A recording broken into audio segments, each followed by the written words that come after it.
All right, guys. Happy midweek. Happy Wednesday. Thank you, everybody, for joining us today. Today, I have Lindsay Leahy. She is the owner and founder of the Restoration Project, and she's a confidence and clarity coach. And today, as you could tell from our event, we're going to be talking about how to find peace and clarity amidst chaos. So I know everybody's kind of feeling a different range of emotions right now. We're going through unprecedented times. And I know that everybody's just kind of in a different place. And so Lindsay is just a phenomenal human being, and she's a good friend of mine. And so I could not think of a more perfect person to talk about this topic and help everybody navigate this new season in life. So welcome, Lindsay. Thank you so much for being here. Do you mind sharing a little bit more about you and your background and what you do? Sure. Thank you. Thanks again for having me. I was telling Janie before we started that getting serious about this topic and bringing some real applicable tips forced me to do my own deep work and some self-reflection. So this was super helpful to me personally. So I am, as Janie mentioned, I do some confidence and clarity coaching for individuals and leaders, really trying to help them find their true sense and source of inspiration and motivation and their own style for being a leader. And then at an organizational level, I help with growth and health related to teams. So often in a work environment, we build systems and structures for decision making instead of kind of empowering the team to work collectively together through connection and courage to make decisions and do things together and be resilient in change. And so, this is right in my wheelhouse of what I talk to clients about every day. So I'm excited to dive in. I love it. Okay, let's go ahead and just get started. So what have you noticed as you've been talking with clients or different people in your community? Have you noticed any general themes, or do you get questions about certain things quite often?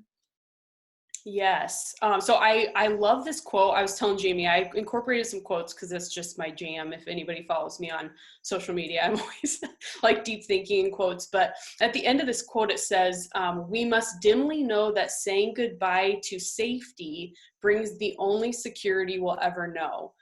So as I've been reflecting on how do you really find peace and clarity and how have I found that in my own life, a lot of it has to do with losing our traditional sense of security and our traditional sense of self-worth. So I've done a lot of that work on my own through therapy. So I'm grateful for some of the trauma and the trials that I've faced ahead of this time. But I think people are being forced to face where are they really finding their security and their safety in their life, whether that's through routines and habits, financial security. Those things are all really being challenged right now. And your sense of self-worth, I know for me, I found it originally in achievement and status. And as that gets taken away, like people lose their jobs, then we just kind of spiral into this really deep, scary place. And nothing seems, we're grasping at external factors for that safety and self-worth and security back. And what we're going to talk about today is how do we find that internally so that no matter what's happening externally, we can find that peace and clarity. Mm-hmm. Yeah, I think you and I are alike in that way. I also kind of achieved my self-worth or got that from my status, from my career and my achievements. So this will be good.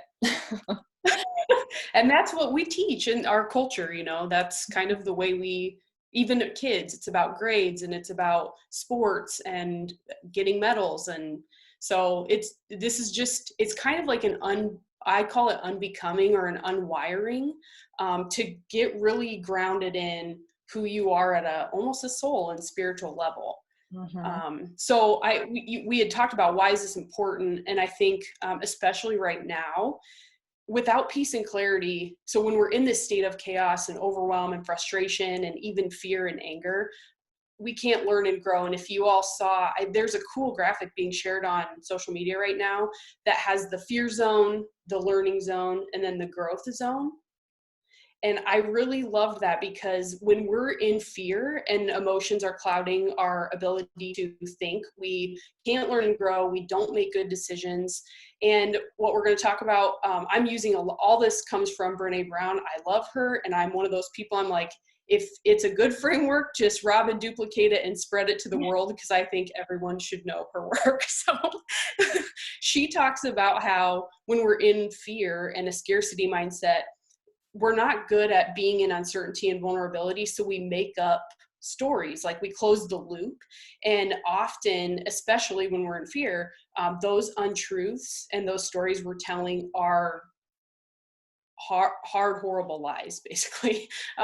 So I was just thinking back to earlier today, I was trying to tell my husband to get off the Wi-Fi at noon, and I was yelling out to him and he wasn't answering. And in my head, I'm like, oh no, he's mad at me. No, he had his headphones on. He just couldn't hear me. So I do it all the time too. So we're going to talk about that. And then the fourth reason, and probably the biggest thing for me around finding peace and clarity and the importance of it, just in life in general, even outside of a chaotic state, is the number one regret of people who are dying is that they didn't live a life true to themselves. And if we can't find a space of peace and clarity, then we will never wrestle with the big questions of our lives. Like, what is meaningful and valuable to me? What does success look like? What does a good life mean to me? And some of those just, those things that then I watch executives in their 70s get to the end of their life and have traded so much of their time for money, like to work and hustle, and they've missed out on so much of their family and their relationships that they're really sad that they didn't live their life differently. And so I want to help people kind of wake up to that. What does a good life look like for you? Mm-hmm. So yeah, that's why it's important.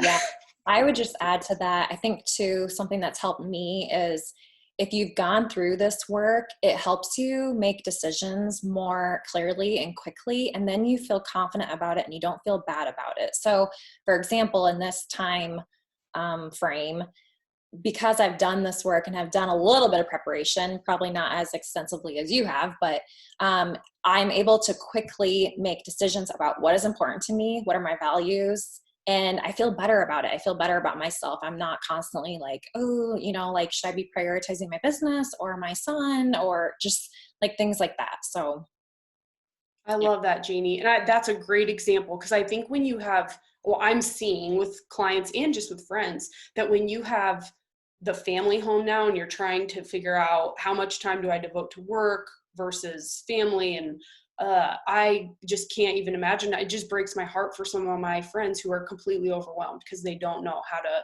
manage those priorities or put certain boundaries in place, those kinds of things. So thank you for sharing that. Yeah, it's hard. Okay, so tell me more about the Stockdale paradox. Oh yeah, so this is a quote from Good to Great, Jim Collins. He's another great author, great business books. But this Stockdale paradox, the idea, this is why most people don't do this work, because it's really hard. And the idea is, like, right now in this situation, yes, it is really hard, but it says you must maintain unwavering faith that you can and will prevail in the end, regardless of the difficulties, and at the same time have the discipline to confront the brutal facts of the current reality. So it's like, I know for some people in my life have been kind of like positive shaming me, like, Lindsay, you're so like Pollyanna about this. And it's like, no, I understand the realities of the current situation, and I'm choosing to know that whatever happens on the other side of this, like, and I even spoke this out loud to my husband, if we have to sell our house and sell our cars and live a different lifestyle after this, then that is what it is. I can't change the reality of that. All I can do is step headfirst into dealing with it. But that is really, we avoid this at all costs, because that means giving up control, accepting really hard realities. You see this a lot when people lose loved ones and grieve. They stay stuck in the grief because they just don't know how to get themselves to be willing to move forward out of it and into a new life. Mm-hmm. Yeah, absolutely. You see it all the time, and it's so hard. It's hard to do. We don't want to face the truth and face the reality. Yes. Again, these are not things that I've mastered. We were talking before we went live that this takes constant and consistent practice. And for me, this will be a lifelong, these practices we're about to jump into are lifelong habits and routines for me. So again, we're going to go through these practices. So getting calm and curious, rising up, and using core values. This is robbed and duplicated straight from Brené's work. So read Dare to Lead, read Rising Strong. They're both concepts out of those books. And again, practice, practice, practice. The idea is bringing awareness to your inner voice and the stories that you're telling yourself, and then learning how to separate what's true from what's not true, and then filling your mind with better truths. So for me, growing up in an abusive household, I had some serious issues with trust, as you could imagine. I had serious issues with speaking up because I was afraid of what was going to happen. And I had serious issues with self-worth, finding my worth in achievement and trying to please. So those were all things that were my reality that at some point I had to realize and start to undo, and then really dig into, where do I really find my self-worth? Where do I really find my value? So let's jump into, okay, getting calm and curious. If nobody's read, have you read The Untethered Soul, Janie? I have not. Mm-mm. Okay. Well, Eckhart Tolle talks about this too, but it's the idea that the voice in your head is not you. Like you are separate from that story that's happening. Yep. So the first practice is all about slowing your mind, separating yourself from that voice inside and whatever it's saying, the fear, the shame, the anger, and really taking a step back and realizing that you as a being are different from that story. And you can posture yourself to look at it as a separate part of you, and then slow down. So this, for me, this is breathing, doing the 4-count breath, 4 counts in, 4 counts out. When you're feeling overwhelmed or frustrated, and giving yourself permission to take breaks in meetings, during discussions, in fights with your spouse, to do this, to recenter and get calm and curious. Because what we normally like to do is we get so amped up and then we fight. So the idea is to do the opposite, to really separate yourself from the story you're telling, slow down with breathing physically, so that the breaths physically slow down your heart and your mind, and then start to ask questions. And the questions that we're asking are things like, what am I feeling? Why am I feeling that way? And I love Brené's is, do I have enough information to freak out right now? Mm-hmm. And then, will freaking out actually help? No, ever. But just kind of walking yourself through that. So what am I feeling? Why am I feeling that way? Do I have enough information to freak out?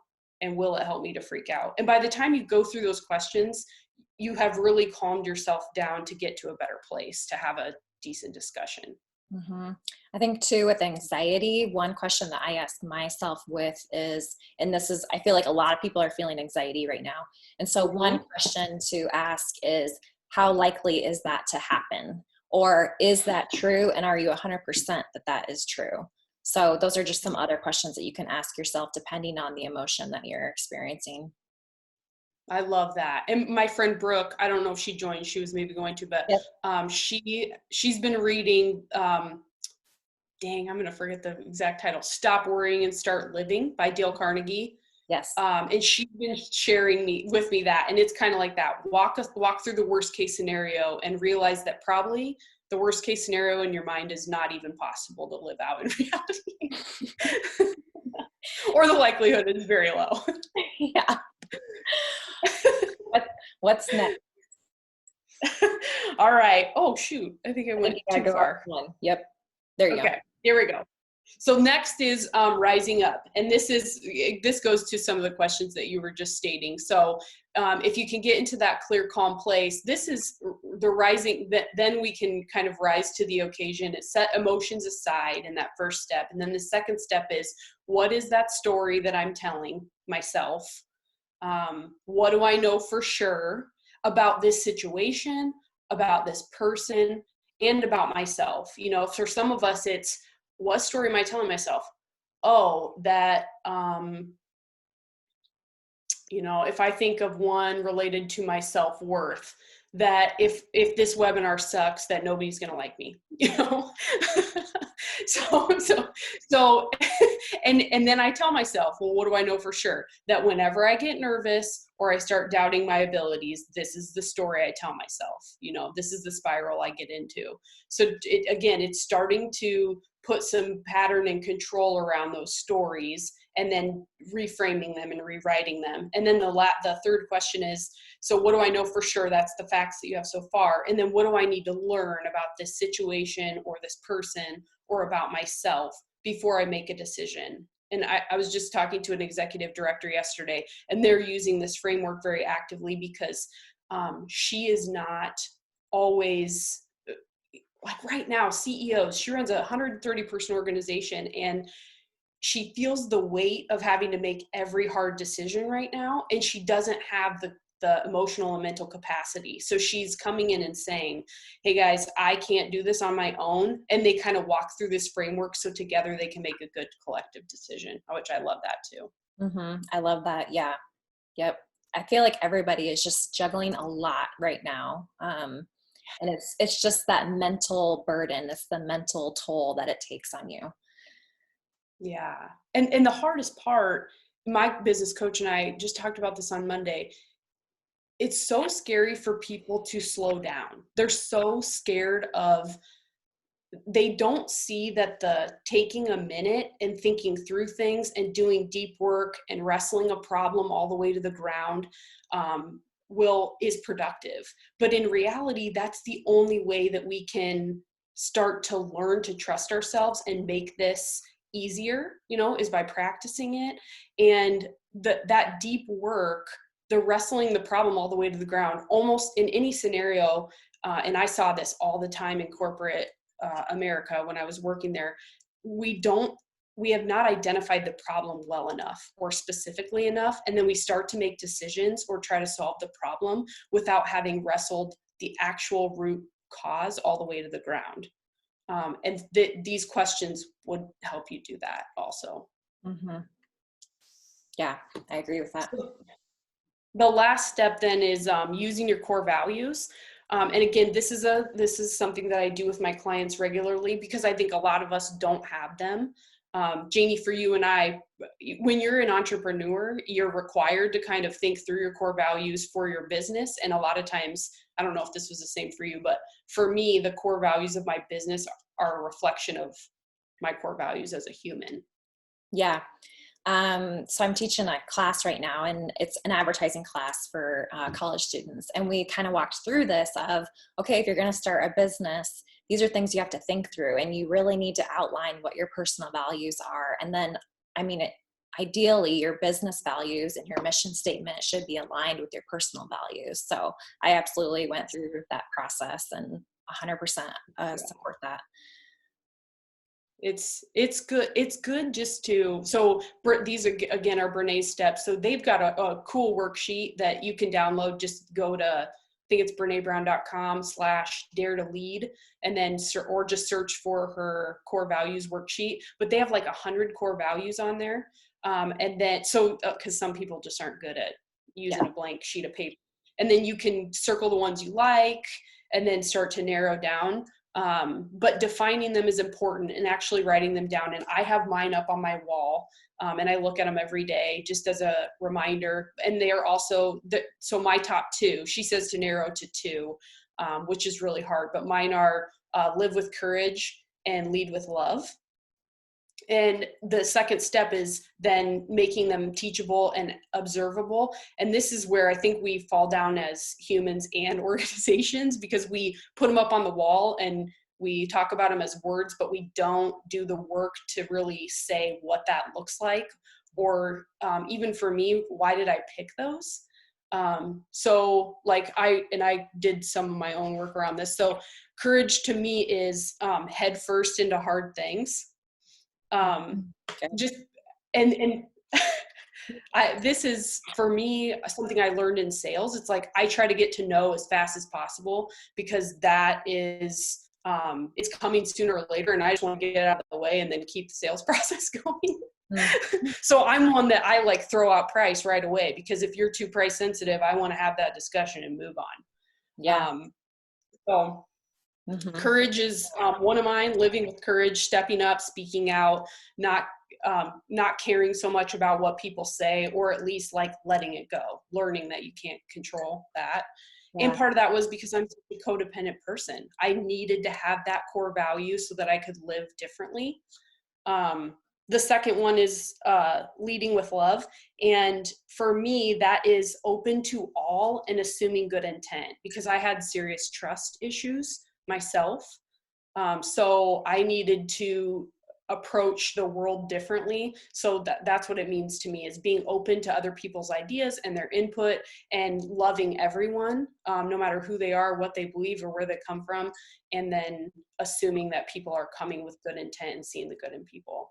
So make them teachable and observable. And then the last one is living them out by asking. So going back to a situation that you're walking through those previous questions with, and saying, okay, what would it look like to be courageous and loving in this moment? And I just love Brene. She is just the bomb. She makes it so easy to practice this stuff. She does. I love her too.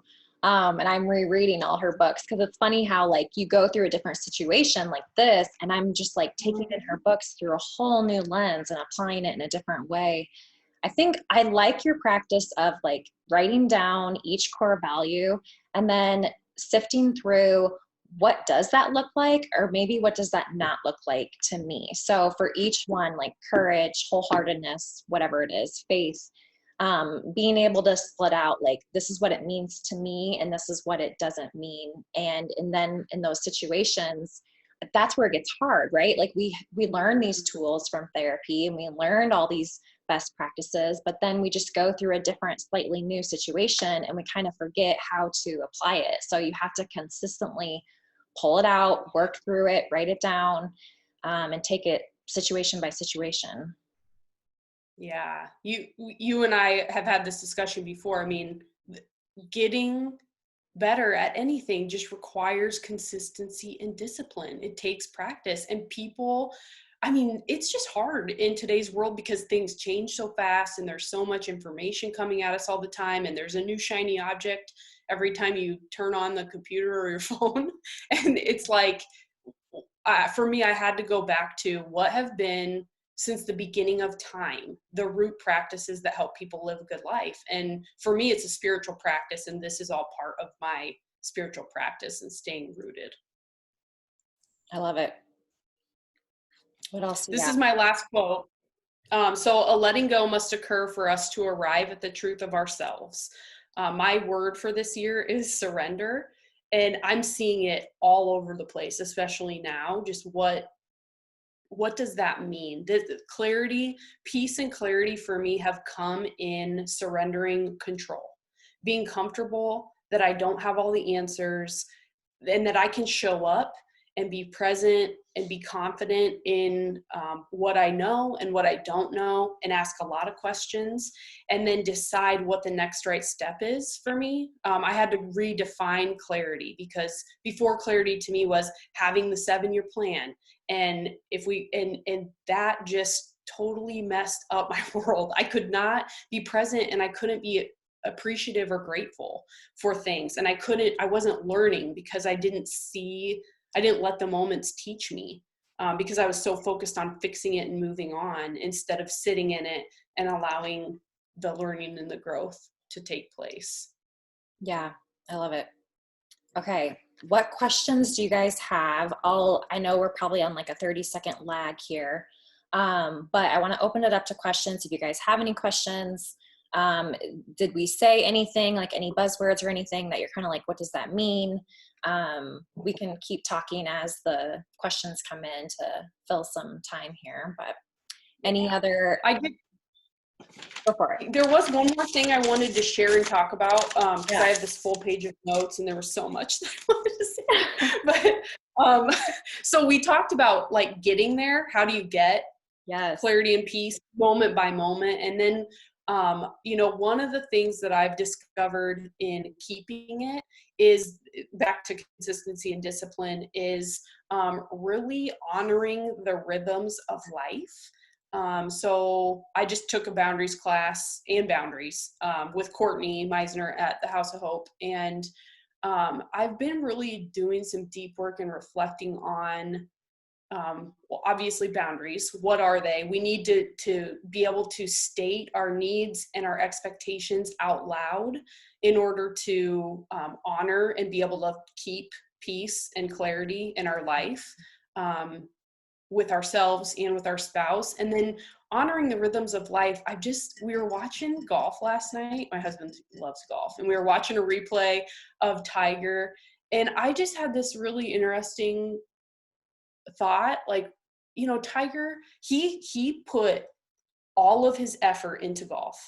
And he had a really successful career, and he was highly celebrated and everyone loved him. And then all of a sudden, because he did not honor the rhythms of life, sowing and reaping, giving and receiving, balance, boundaries, his life just totally fell apart, and he just took a deep dive.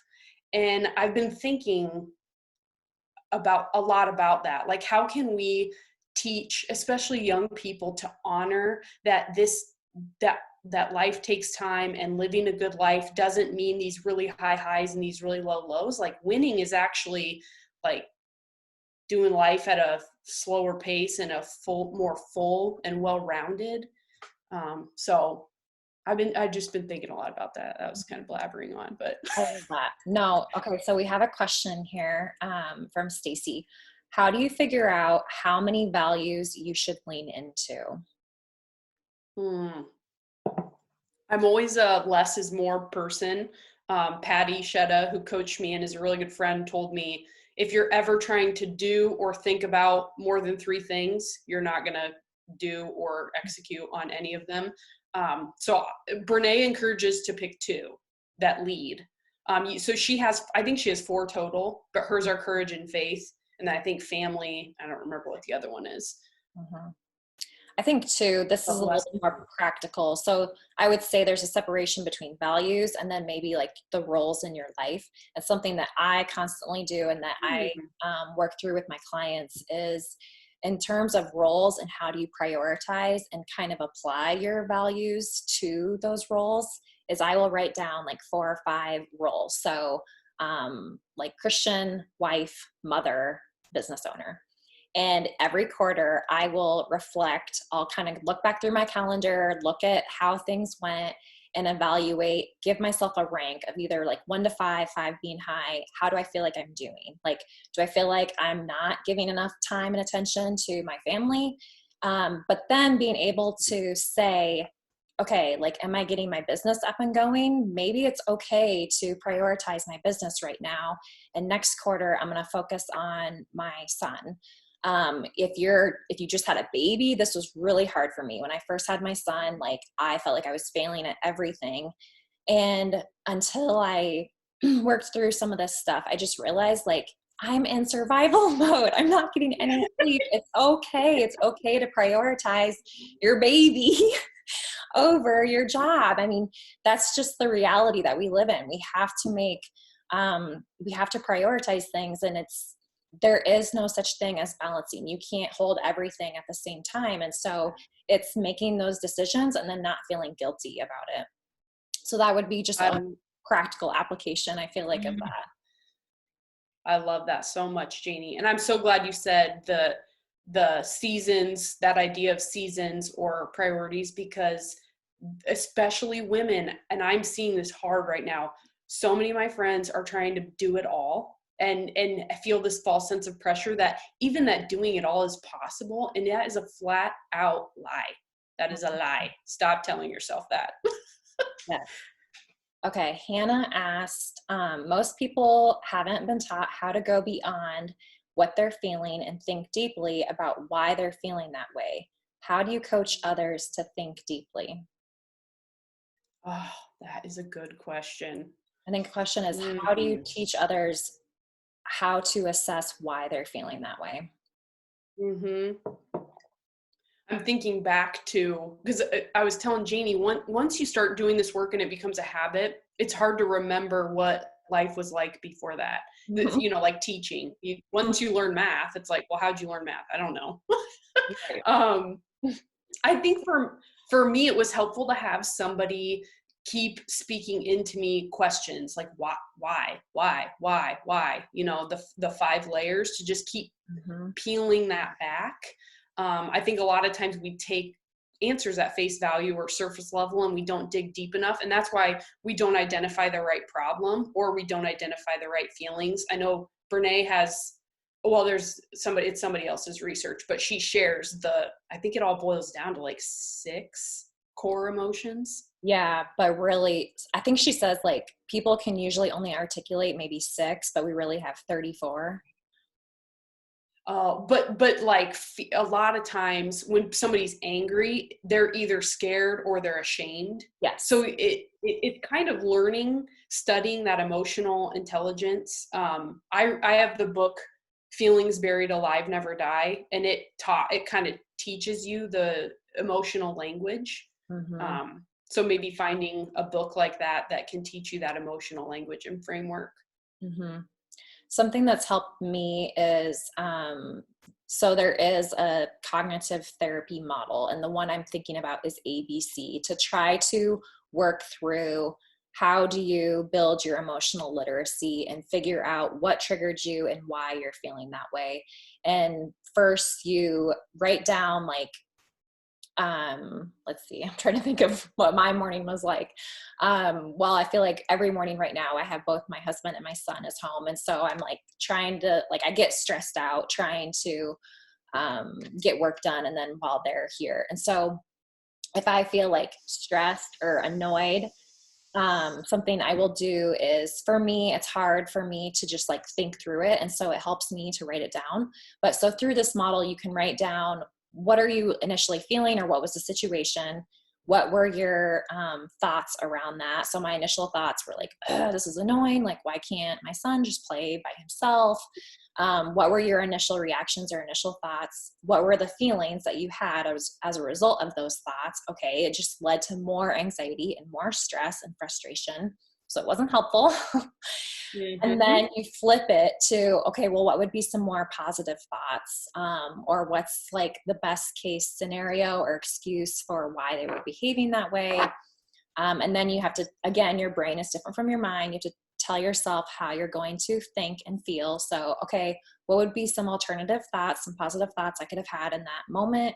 Or what would I tell myself in the future? And then how do I choose to feel? Okay, when that happens tomorrow, because it probably will, I'm going to choose to feel like grateful, just sit in that moment, understand that my work can wait. And right now, my son needs my attention, and that's okay. So, That's I don't know if that good. You helps. shared that. I think you shared that last week too, Yeah. that framework. Yeah. Yep. Yeah, that's really good. Let's see if we have any. I would also say a lot of times people, I know with like leaders that I'm working with in different organizations, they don't want to go there. They're like afraid of even asking somebody how they're feeling because they don't know how to deal with it when they tell them, or they just don't want to. A lot of times people who don't want to go into other people's emotions don't want to go into their own. Mhm. And I think we need to start to have a conversation and help educate people that it doesn't take away your power, it actually empowers you. When you speak the feeling out loud, you take away its power and can move forward. And this book, Feelings Buried Alive Never Die, there is scientific research that shows if you carry or you bury those feelings, they will come out in some form. And again, Brene talks a lot about this, but part of it is just educating people on what emotions are, and that they are negative energy that gets stored. And we don't teach it in school or in a lot of, my family is, addiction and abuse, and we've been in therapy our whole life. So I was learning this stuff early, which now I'm seeing is a blessing because I can do this work and help other people do it. Mm-hmm. But Hannah's right. There's not a lot of language around it. Yeah. We have 2 more questions, and then we'll wrap this up. But I would say another resource I'd like to add to that list is for leaders or those who are in the workplace. A good segue or application of this is Cy Wakeman's work. She has a podcast called the No Ego Podcast, and it's kind of the same philosophies and same practices, but she does a really good job of how to apply it to the workplace and to your job. So with that, I do have a question. So Sarah asked, is it best to ask these questions in the moment or to come back to it? So the idea of the first step is to calm yourself and get curious, is to do that work like in a journal or in your head on your own to kind of try to get recentered. So what am I feeling? Why am I feeling this way? They could use your ABC model, but just like you like to write it down. I like to just kind of sit in the quiet and think through it, but taking a break and a breath to do that. If you're making a big decision, yes, give yourself permission to walk away and do that work on your own and actually write it out and think it through, especially the stories. I do that journaling. Like at the end of the day, I'll think back to, like you were just saying, a situation where I was not speaking truth to myself, and walk through, okay, what story was I telling? What do I know about that person? What do I need to learn in this situation or from this person? And that's how I do a lot of my journaling to help rewire. So it's outside of the moment, but I'm still learning. Mm-hmm. Yeah, I would agree with that. For me, I feel like the more you practice it, then the more you're able to do it in the moment. So with that example, like a simple example of feeling that stress of the morning rush or the, I call it hell hour after work rush. I love it. I've gone through that enough now that I finally developed some, like, okay, I need to switch it. Like, it's not that he is making things difficult. It's that he's having a hard time. So the more I'm able to practice that, where I need to journal is if I feel myself where I know that I can't talk to my husband without like offloading on him, or if I feel like I'm stuck and I just cannot like get beyond an emotion or I'm holding a grudge, then I will journal to try to work through it. Yes. That's the key part, is like, don't push it down or push it aside. We have to work through it. Mm-hmm. Okay, last question is there a correlation between emotional intelligence and leadership capacity / success? Is this specific to a particular field or career more than others? This is a good question. Oh man, I love this question. So, and I will speak again from my experience, because that's what I do. I coach from my experience, I consult from my experience, and my experience is, if you do not trust and you cannot love and lead yourself well, you cannot love and lead others well. So for me, like, this is a lesson I'm learning in my life, is the more work I do on myself, the more successful I am. The more I explore these questions and do self-discovery and some of this unwiring work and rewiring, my life has gotten better, my relationships have gotten better, my work has gotten better. In that, I make better decisions, I can get more done faster because I have this center that I can come back to. I can lead others better because I can be more present and ask better questions. So I think this work is highly applicable. Now, the percentage of the population willing to go there and leaders willing to allow this is small. I'm happy to state that in Cedar Rapids, I have had several organizations reaching out, wanting to do this work. And we're having discussions like, okay, what if something goes really sideways and people need additional support? Because it could, when you go deep, it can get scary. Mm-hmm. And then it's not. And then you move past it, and then you're healthier. The thing is, if you never do it, you get to the end of your life and have all these regrets. Mm-hmm. So I think it's applicable to all industries, any role, But specifically, if you're leading other people and you haven't done your own emotional work, you are causing harm to other people without even knowing it. That's just a fact. Mhm. Yeah, I agree. I think there's research out there to show, and I should have probably pulled up some stats, but just from my personal experience going through my master's program, we focused a lot on leadership development. And then just talking to other managers and other leaders who either I've worked with or who have worked with other people like you or just have done similar work, everybody says 100% of people will say, like, I didn't realize I was kind of a jerk before I went through this process. And I think you said in one of your speeches that if you really think that your personal life does not integrate with your work life, and that whatever experience you had that morning, that you're not carrying that on through your day, like, you're kidding yourself. Amen. I mean, if you are a human being, I feel like these skills you will use in any relationship. And so I feel like it's vital, it's imperative. It is hard, it takes practice. I don't think that anybody will ever master it. And even the coaches and experts don't have it mastered. And so that's okay. It's just, that's a part of being human, is we're meant to ever evolve and to continue to improve. So any closing thoughts that you would say with that? Yeah, I'm hell bent on helping us all get healthier, because I think we've avoided this conversation for so long, and we've overstructured the world we built these systems, especially inside of organizations, to control decision making and control attitudes and control people. And we're doing that not on purpose. I think we do it to try to get a sense of normalcy and a rhythm and something that we're comfortable with and create consistency, because we're creatures of habit. The unfortunate part is it really does oppress people. It doesn't celebrate the uniqueness that each of us have to bring.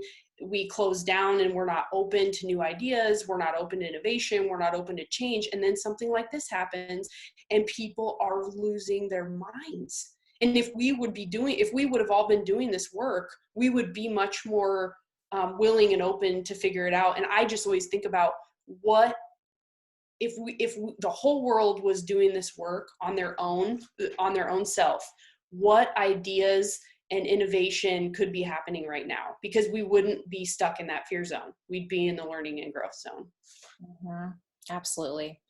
If anybody has questions, feel free to comment on here. Feel free to reach out to Lindsay or I. If somebody's interested in working with you, what does that look like, and how can they find you, get a hold of you? Yeah, thank you so much for asking. So I put my email address and my phone number up here. So email or call or text me. You can find me on Instagram and Facebook. This, to me, especially because a lot of this work is really based on trust. At an individual level, it's very much a chemistry thing. So we'll just have a conversation about what you're trying to achieve, what you're struggling with, and then I don't have any limits or anything like that. We normally meet twice a month, and then we call it 2 calls and on call every month, so that we're sharing resources back and forth, and you can reach out, or if a situation pops up. But I just like to be a sounding board and use real examples with people to help them work through and integrate some of these skills and tools. And then at a team and an organization level, I love to do the exercises to just open up trust and collaboration where there might not have been any. So if you have a team or an organization that has been very structured and metric driven or has lost some trust, or a lot of times it's can't adapt to change, have complex problems they can't figure out, I love to just get in and get my hands dirty and figure out what the problem is, and then build a training and development plan as a team to work through that. So I love it. And you will do one-on-one coaching with both men and women, right? right. Yes. Yep. Cool. All right. Well, thanks everybody for joining. Thank you for the lovely questions. Those are awesome. Thank you, Lindsay, for your time and for your wisdom. I know that this was beneficial for everybody watching, so I just appreciate your time and your vulnerability. Thank you for setting this up and for inviting me. This was so awesome. And again, this was a true gift to me because I had to do some of my own work through it. So it's really nice. Yeah. So thank you. You're awesome, Janie. You too. All right. Have a good week, everybody. Have a good weekend. See ya.